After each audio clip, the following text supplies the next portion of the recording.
महत्वाच्या ठिकाणी दूषण पुत्र प्रचंड केतू माझराव प्रचंड केतू आहा. आणि अशा अवेळी आमच्या द्वारावर याला कारण आहे असं कोणतं कारण? मनात एक इच्छा आहे आणि ती मला पूर्ण करायची आहे. इच्छा हा? आणि आम्ही परिपूर्ण करावी. मला सांगा अहो आपल्या बोलण्याचा भावार्थ तरी काय? माझ्या प्रश्नाचं उत्तर द्या.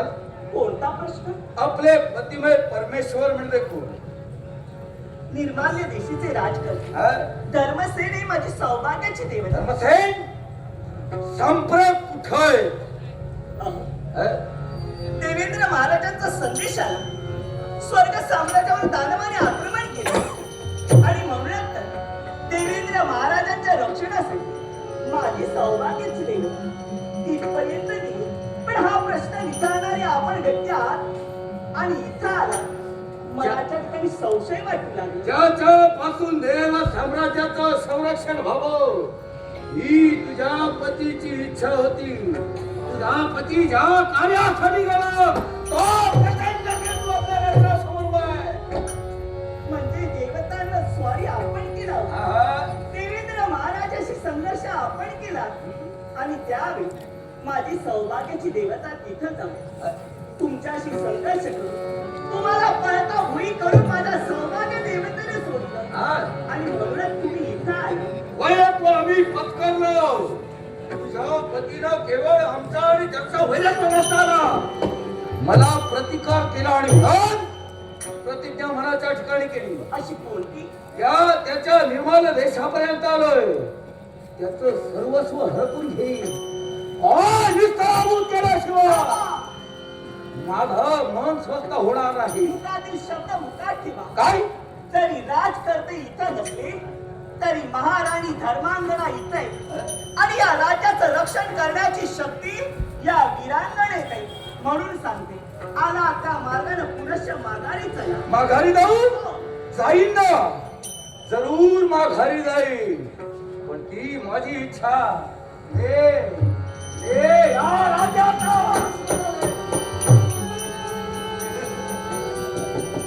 आज तुम्ही इथं आलात ते फक्त स्वार्थी भावाने नव्हे.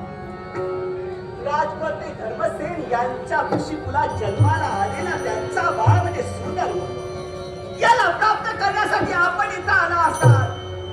पण या बाळाला मी तुम्हाला स्पर्शही करू देणार नाही. कारण या विश्वाच्या ठिकाणी निर्माल्य देशीचे राजकर्ते म्हणजे कोणी सामान्य नव्हे आणि त्यांचं पावणेपणाचं नातं हे देवेंद्र महाराजांची असल्या कारणाने ते स्वतः देवेंद्र महाराजांच्या रक्षणासाठी तिथं गेले. त्यात त्यांची काय चूक? पण तो देवराज तो तुझा पतिमय परमेश्वर नाही. त्या बाळाचं संरक्षण माझ्यापासून करू शकत नाही. याला मी शिल्लक ठेवणार नाही. प्रचंड केतू, या विश्वाच्या ठिकाणी ब्रह्मदेवानं जलाची उत्पत्ती केली. त्यावेळी त्या जलाच्या रक्षणासाठी दोन जीव निर्माण केले.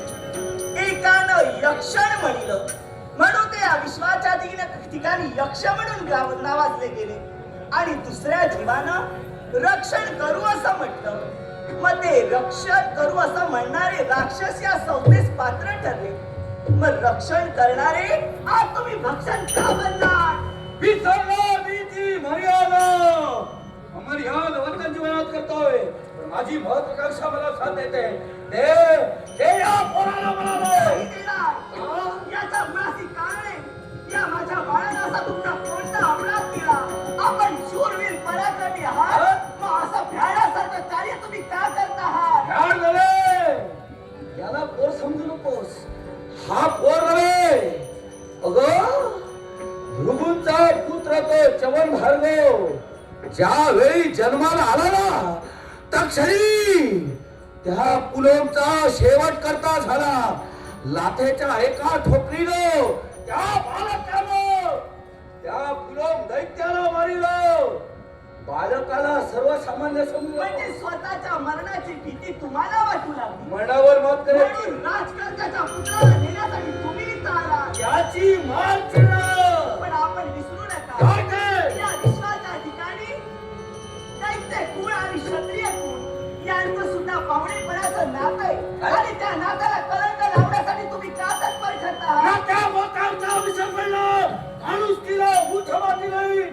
त्याला शिल्लक ठेवणार नाही. यावेळी जर माणुसकीला मुठपाती देण्यासाठी आपण इथं आला असाल तर तुमच्या जीवनाचा सर्वनाश करण्यासाठी राणी धर्मांगना तत्वाची सांगून जर ऐकत नसाल, कुणाच्या माघारी जात नसाल, तर हा तुमचा कुटीला कपटीला हरून पाडण्यासाठी ही धर्मांगना कुटीला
रवि ही मकर ही भय युद्ध ग्रहणी तेन जधी पवन